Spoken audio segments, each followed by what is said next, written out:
Welcome everyone to the Menorca Masters 2026 that's happening in Spain.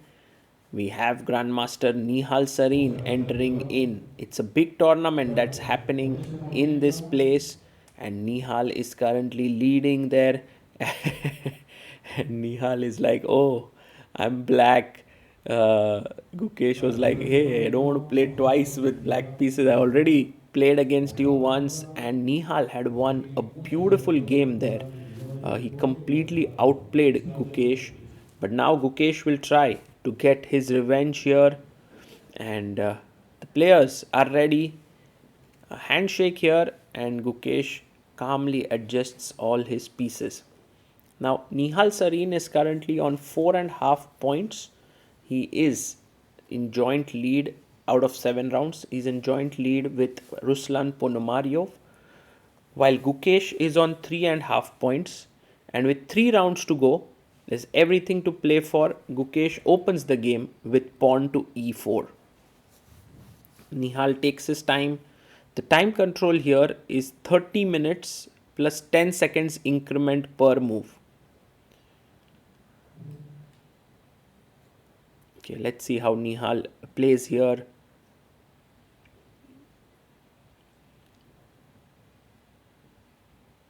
He goes e5, very solid. Knight comes out to f3 for Gukesh, knight to c6, and bishop c4. The Italian game, bishop c5 played here, and pawn to d3. It's very interesting to see games between two top Indian players. They could very well be part of the Olympiad team. Bishop g5, quickly played to pin the knight, h6, and bishop h4. And Nihal, the fact that he hadn't played d6, drops his bishop back to e7. Gukesh comes to g3 and attacks the pawn on e5. Nihal defends it with pawn to d6 and asks Gukesh what are his plans. a4, making space for the bishop, also gaining some queenside space. Black castles, and now white simply brings his knight to d2. Pawn to a5 played, trying to counter the space on the queen side. c3 by Gukesh, and g6 played here by Nihal, maybe trying to get the bishop later here to g7. h3. He brings his king to g7. Very interesting, this entire idea that Nihal has come up with. Maybe he's looking for knight h5 and then f5 as well. Bishop h2 played. Gukesh could be eyeing g4. Knight h7. Wow, this is very novel the way both of them are playing, and they're playing also very quickly. d4, gaining space in the center. Gukesh is not really worried about his king on e1. Pawn takes pawn, but he's already gotten a very nice opening edge. Pawn takes pawn, and bishop f6 attacking the d4 pawn. d5 would give white a very nice position, but Gukesh goes for e5, and this looks quite tempting as well. But the problem is the king is still in the center, and so rook e8 played by Nihal. He pins the pawn. Now knight jumps to e4, attacking the bishop.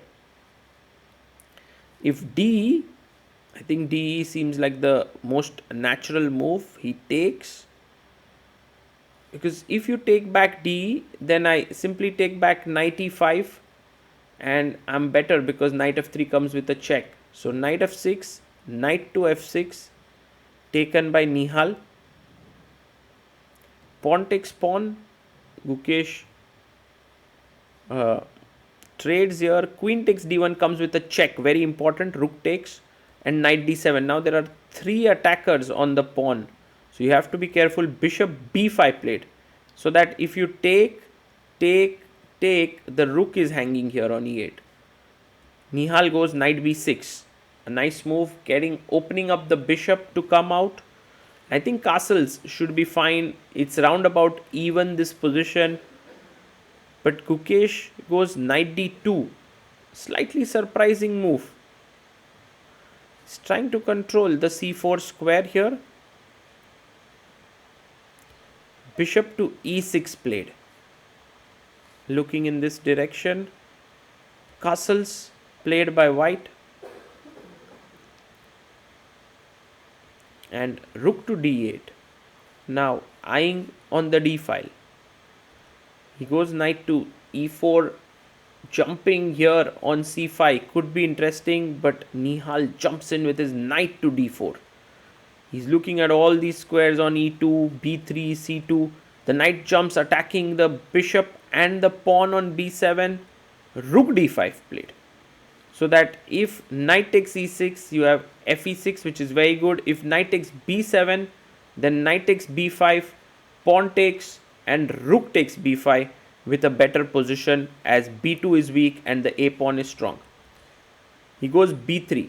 In all these variations, if you see, one factor remains steady, which is the bishop on h2 is a bad piece. It's completely out of play. And so while Nihal has 3 pieces which are playing, Gukesh is playing with just 2, and now one has even been traded. Rook takes rook. Knight takes, keeping the e pawn under wraps. b6, pushing it away. So like if you take here, then this knight is much superior to the bishop. So it has been a complete case of misassessment by Gukesh. Knight e4 and now g5 played. Maybe rook c1 to get knight f6 and then attack the pawn on c7. That's the idea here.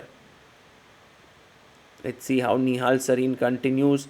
He's better, but to convert such positions often requires precision of another level. Rook takes, and now f3 played. He could have maybe thought of this, but then knight c3 with back rank issues, quite irritating. So he takes away back rank problems. Now knight f6 played, and rook takes pawn. Nihal trading things here. Takes, and you will see it takes with the rook, not the bishop, not allowing this pawn sack to activate the bishop. Rook takes c7. Material is even, it's opposite colored bishops, but a bad bishop here. Rook b7. How easy is it to convert such a position is the big question. Check. King comes up to f2. Rook b1 puts the rook behind the pawn, threatening b4, b3. I guess g4 makes sense. Gukesh down to 1 second. My goodness. Playing with lot of nerves there. bg3 and h4 could be an idea, but he quickly goes king g2. I think this move would have given Gukesh some holding chances, but it was already difficult. And now Nihal can push the pawn even one step ahead, or maybe first a check. He has 20 seconds. Finds it. Rook b2. King comes up to g3. And now rook b3 played with the idea of bishop d5. Excellent chess by Nihal Sarin. Gukesh tries to get the bishop into the game. And now bishop d5. I guess the tactics with rook f3, king f3, bd5 are not a good idea, because then you trade the rooks. You don't want to trade the rooks here. Nihal finds bishop d5. Gukesh goes rook b6. And even though Nihal is going to win material here, Gukesh's hopes are rising because his bishop is planning to enter the game from here. And once the bishop comes, chances of holding this increase. Rook d3, very nice move. If you play rook takes b4, then rook d2 check, and you lose the bishop here. So that's the reason why Gukesh goes bishop c5, attacking the pawn, also making square for the king. b3. Maybe bishop e7. Finds it with the idea of bishop f6 check. The king is a little bit boxed in there, black king. Check. King comes downwards. And now b2 with the idea of rook d1 and b1 should be a finishing stroke here. f6. Because if b2, bishop f6, and somehow the king is boxed. So f6, a pawn sack. Nice pawn sack by Nihal, trying to get his king out. Nihal Sarin is playing incredibly well. Once again, bishop h8 to play e6 so that the bishop controls here, but the bishop comes back. The curse of this dark square bishop is real. My goodness, the bishop cannot come into the game. Check. And now king g8, you can play king e8, also looks good. Nihal finds king g8.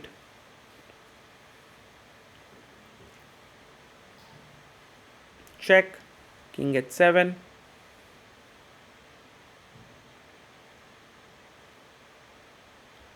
Bishop f6. b2. Rook check. King g8.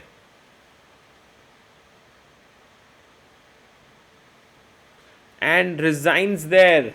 What a game there by Nihal Sarin. I must say he played brilliantly. Absolutely brilliantly. Gukesh, well, he messed it up in the opening and he could have gotten an advantage.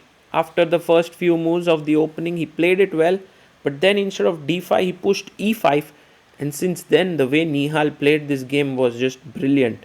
So Nihal beats Gukesh one more time, 2-0 for him, and with that he takes a 1 point lead in the match, in the tournament.